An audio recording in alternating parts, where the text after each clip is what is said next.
السلام علیکم ورحمۃ اللہ وبرکاتہ۔ جی محترم بھائی، اصل میں یہ ایک لمبی حدیث ہے، اس کا ٹکڑا آپ نے یہ بھیجا ہے، معلوم ما شئتم فقط غفرت لکم۔ اس کا ترجمہ یہ ہے کہ تم عمل کرو جو بھی تم چاہتے ہو، اللہ تعالیٰ نے تم کو معاف کر دیا ہے۔ تو یہ واقعہ اس طرح سے ہے کہ صحیح بخاری میں یہ روایت موجود ہے۔ حضرت علی رضی اللہ تعالیٰ عنہ بیان کرتے ہیں کہ رسول مکرم صلی اللہ علیہ وسلم نے مجھے اور حضرت زبیر کو اور مقداد بن اسود رضی اللہ تعالیٰ عنہم کو بھیجا اور فرمایا کہ ان طلقوا حتی تاتوا روضۃ خاخ، کہ تم لوگ چلے جاؤ تینوں یہاں تک کہ تم اس جگہ پر پہنچ جاؤ جس جگہ کا نام ہے روضۃ خاخ۔ وہاں پر آپ کو ایک عورت ملے گی اور اس کے پاس ایک کتاب، ایک چٹھی، ایک خط ہے، اور اس خط کو اس سے لے کر تم آؤ۔ کہتے ہیں کہ ہم وہاں پر چلے گئے اور گھوڑوں پر سوار ہو کر جب وہاں پر پہنچے اس جگہ پر جس کا نام تھا روضہ یا روضۃ خاخ، تو وہاں پر ہمیں وہ عورت ملی۔ ہم نے اس کو یہ کہا کہ تم اپنی کتاب وہ لیٹر نکالو،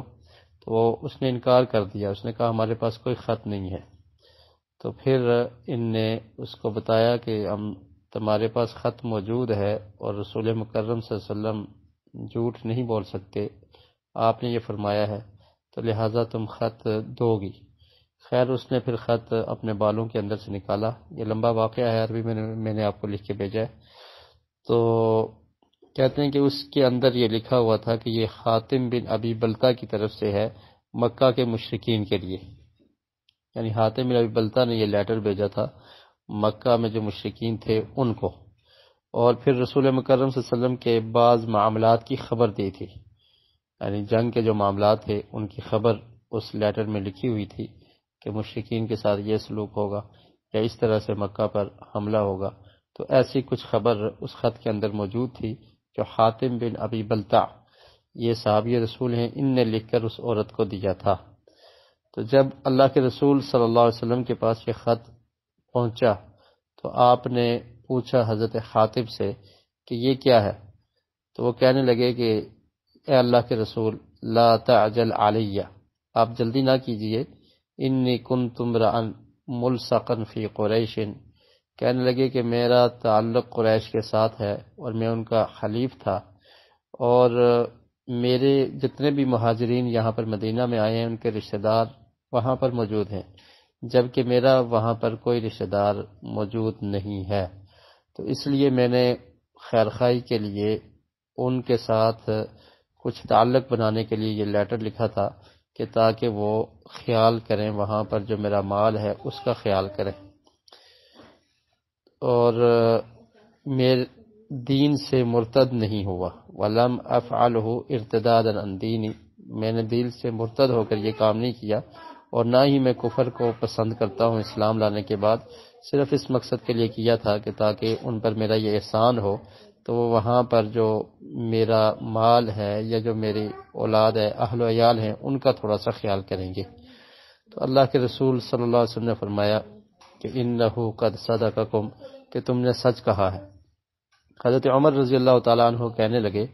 کہ اے اللہ کے رسول دعنی اضرب عنق هذا المنافق، کہ مجھے اجازت